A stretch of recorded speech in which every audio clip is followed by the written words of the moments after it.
Marc débute timidement sa première journée de travail. Âgé de 22 ans, il s'apprête à intervenir ponctuellement auprès de 9 agriculteurs. Son planning est plein durant les 2 prochains mois. Il doit se préparer à des missions très différentes.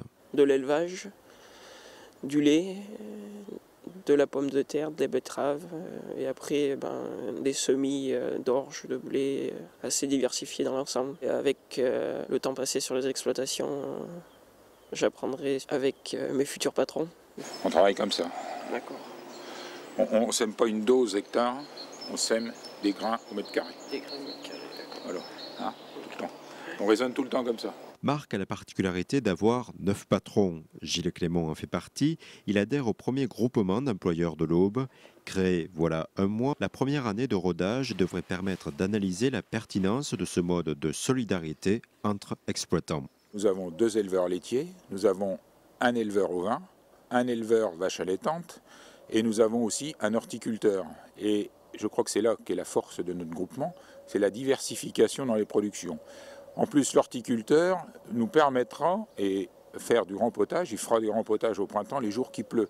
Les jours qui pleut, on ne peut pas être dans les champs, alors que lui, il aura l'opportunité de faire travailler notre salarié sous des serres et ça permettra de l'employer à plein temps. 1,5 postes salariés sont ainsi partagés par le groupement d'employeurs. Cette main-d'œuvre qualifiée permet de maintenir l'activité de la ferme malgré le départ en retraite ou la disparition de certains membres de la famille.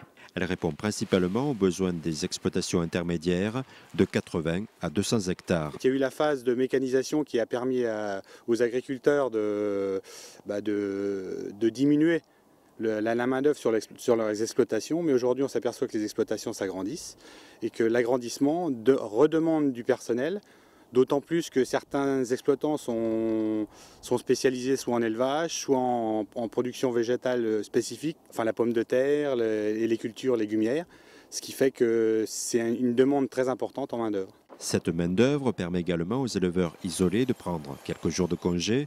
Ce premier groupement d'employeurs a pour ambition d'étendre ses services du nord à l'ensemble du département d'ici la fin de l'année.